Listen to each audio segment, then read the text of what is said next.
Leaving London airport for Moscow to meet crack Russian teams Spartak and Dynamo, 11 members of the Wulverhempton Wanderers team look fighting fit and ready for anything the Russian footballers have up their sleeves. The skipper, Billy Wright, leads them. Manager Stan Cullis, in the light suit, flies with his first contingent of the Wolves team. And there's centre-forward Roy Swinburne.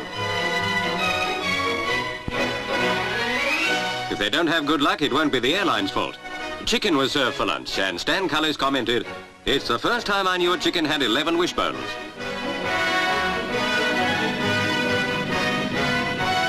Handle them carefully, pilot. Those 11 boys are insured for nearly £250,000.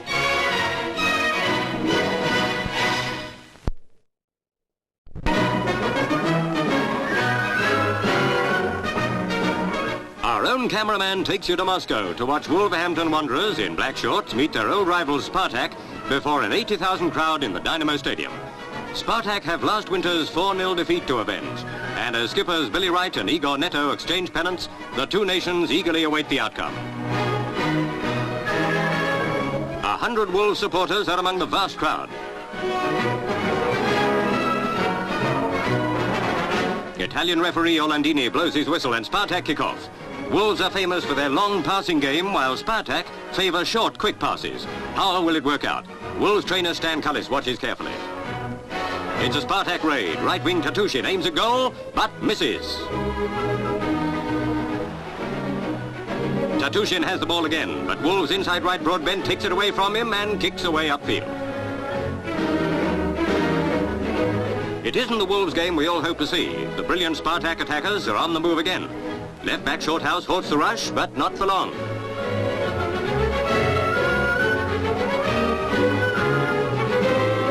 Shorthouse again, trying without avail to stop Tatushin.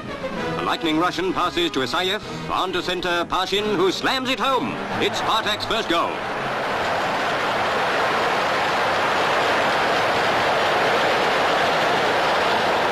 Wolves do their best to rally, but before long, Spartak sweep down again. Russian skipper Neto races from the halfway line, beats Slater and Stewart, and it's in the net again. Half-time and Spartak are leading 2-0. In the second half, Wolves make another valiant effort, but nothing can shake that Spartak defence.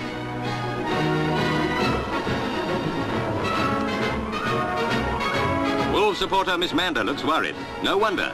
Pashin shooting again, but Shorthouse clears. Maslёnkin to Ilyin. Now Stewart has it, but Ilyin's there.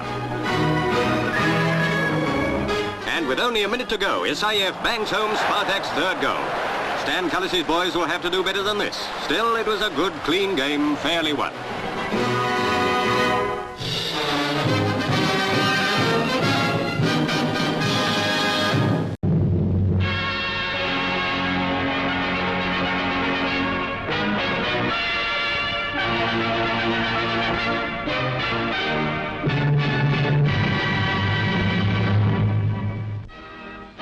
Pour la première fois depuis la fin de la guerre, le rideau de fer s'est levé pour les reporters des actualités anglaises à l'occasion d'un match de football qui opposait l'équipe de Wolverhampton à celle du club soviétique Spartak.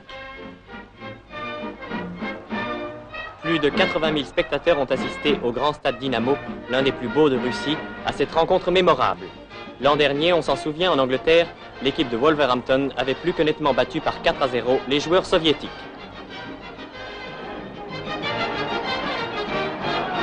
Cette fois, le Spartak a pris sa revanche et les footballeurs de Moscou en culotte blanche sont venus à bout de leurs adversaires avec une facilité réciproque. C'est en effet par le score de 3-0 que l'équipe du Spartak a triomphé sur son propre terrain.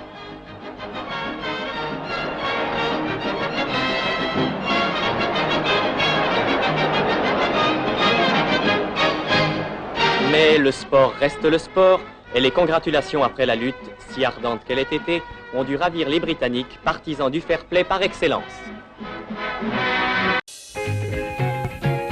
Вскоре в Советский Союз пожаловал английский Вулверхэмптон, чтобы спустя десятилетия постоять за честь британских клубов. Однако родоначальников футбола вновь постигло глубокое разочарование. Во встрече с московскими спартаковцами они были разгромлены. Спартаковцы продолжают активно наступать. Они упорно преодолевают сопротивление гостей. Вратарь Вильямс в рискованном броске пытается забрать мяч, но поздно. Игорь Нетто сбивает гол. Вот атакует Спартак. Мяч у нападающего Исаева, он проходит вперед. Удар! Гол! Третий гол в воротах английской команды Вулверхэмптон Уондерерс. Английским футболистам не удается внести перелом в игру. Спартаковцы прекращают своих атак до конца матча. Со счета 3-0 в пользу московской команды «Спартак» закончилось состязание футболистов двух стран.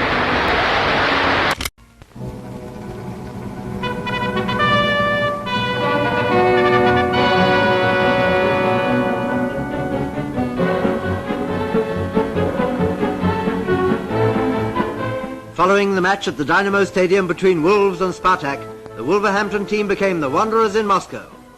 And one of their first sightseeing trips took them from the Himka port on the steamer Maxim Gorky along the Volga Canal.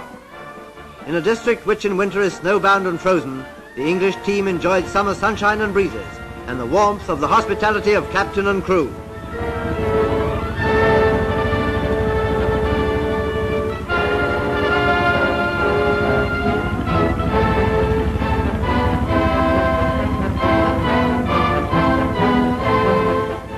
Billy Wright and his fellow wanderers were taken into the control cabin by the Russian captain. And even if the language difficulties were a handicap, hand signs and enthusiasm overcame them.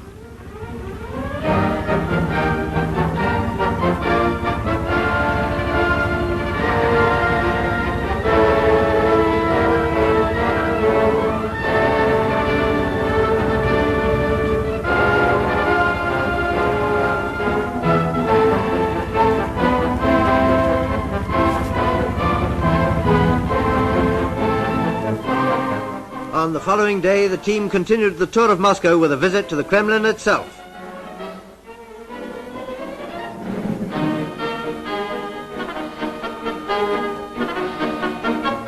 Inside those walls is the burial ground of communist leaders, whose names are recorded on plaques. This is the statue of Svetlov, the first president of the USSR. Among other objects of interest is the huge gun with 36-inch bore, a gun that has never been fired.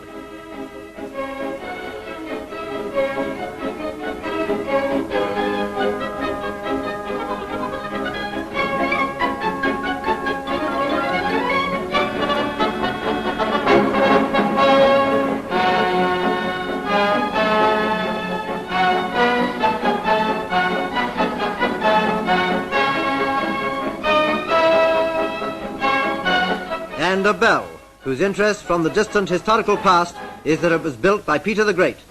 But like the gun, its voice has never been heard. It was dropped and broken before it rang. Moscow has many public places of educational interest, a wealth of picture galleries, libraries, and museums. And here it was that Signor Orlandini, the referee of the Spartak match, found the tour too much for his feet. This is the Kremlin Museum.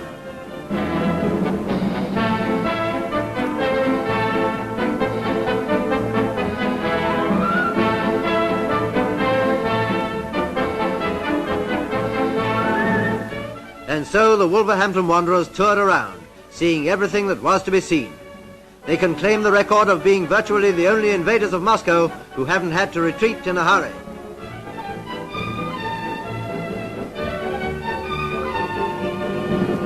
This unhampered sightseeing tour is hopeful evidence of the new spirit that is showing itself since the conference at Geneva.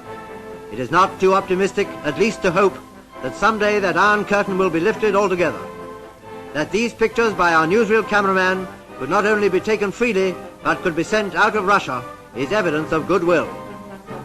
And at least there's one thing the people of Russia have in common with the rest of the world. They don't want to be killed in a war.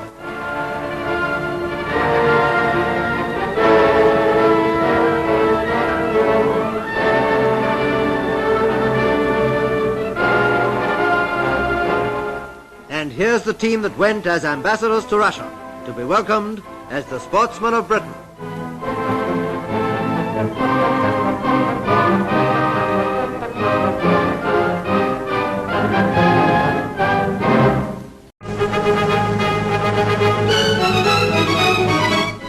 Wolverki.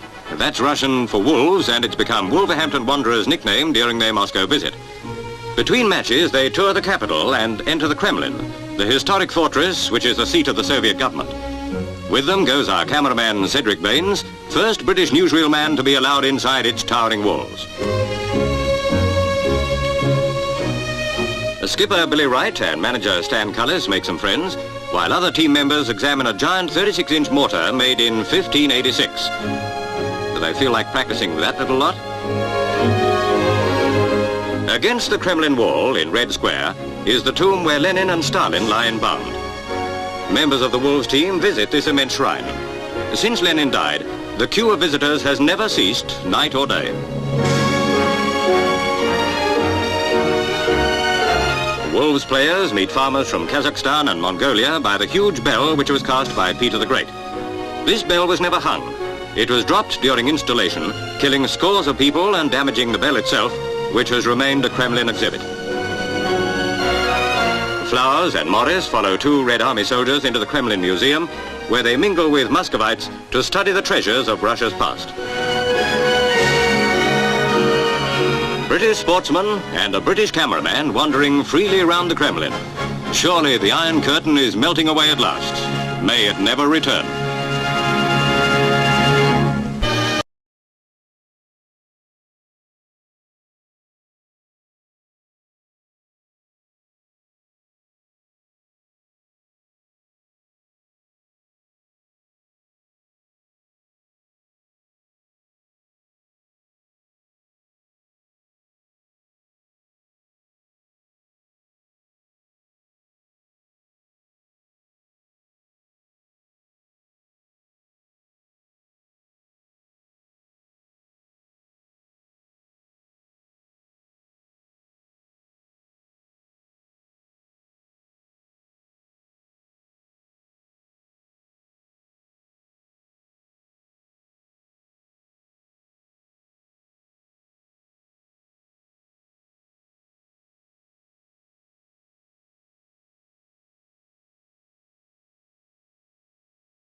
Our British newsreel cameras take us to the gates of the Moscow Kremlin in circumstances that never could have existed only a few short weeks ago. To look round this great city that is the heart and brain of Soviet Russia.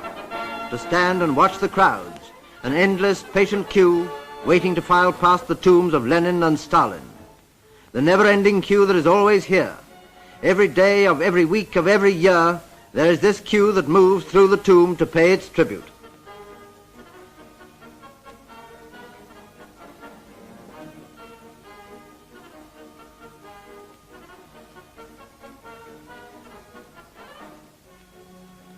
It's Sunday, but the residents are out shopping. And J. McKeon of Picture Post is a visitor asking the way of the Russian police. Now to the Dynamo Stadium, to Russia's Wembley where the fans are streaming in, 80,000 of them all together, passing the girl ticket collectors for the most publicized match of the Soviet football season.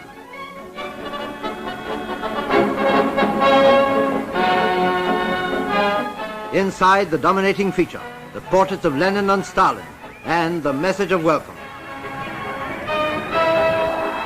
The teams come out together, with the Russians carrying flowers. Tучкус, Огоньков, Седов, Парамонov, Маслёнкин, Neto, Tatushin, Isayev, Pashin, Zalnikov, Ilyin. They present their bouquets to our sportsman ambassadors from Britain. And they, in turn, present them to the crowd.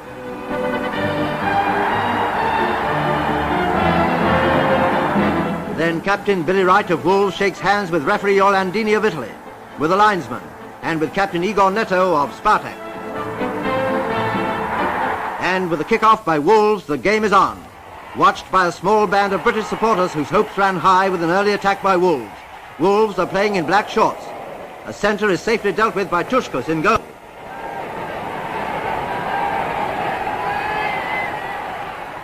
The sun was intermittent, and the firm ground didn't seem to suit the visitors' long passes. Spartak were playing the short passing game, and they played it like masters. Now comes the first Spartak goal. A shot stopped by Williams, then centre forward Nikolai Pashin beats him.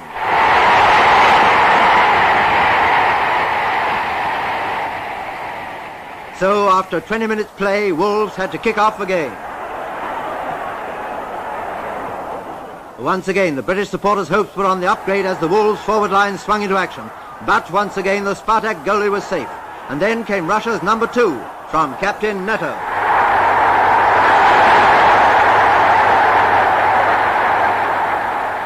Soon afterwards, Spartak had a chance of another, but poor finishing threw it away. Half-time, and that Sunday shopping was just the job. Then it was the turn of Spartak to kick off for the second half. After the interval, the Moscow men were really on top. Many times was the Wolves' goal in danger.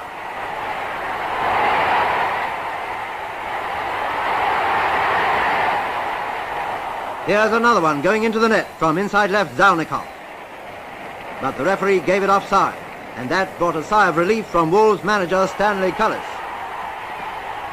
Here is the last attempt of the English team to produce the form that beat Spartak 4-0 last November, but it failed. And here is how Spartak retaliated and clinched the argument, with Isayev making it 3-0 just 1 minute before time.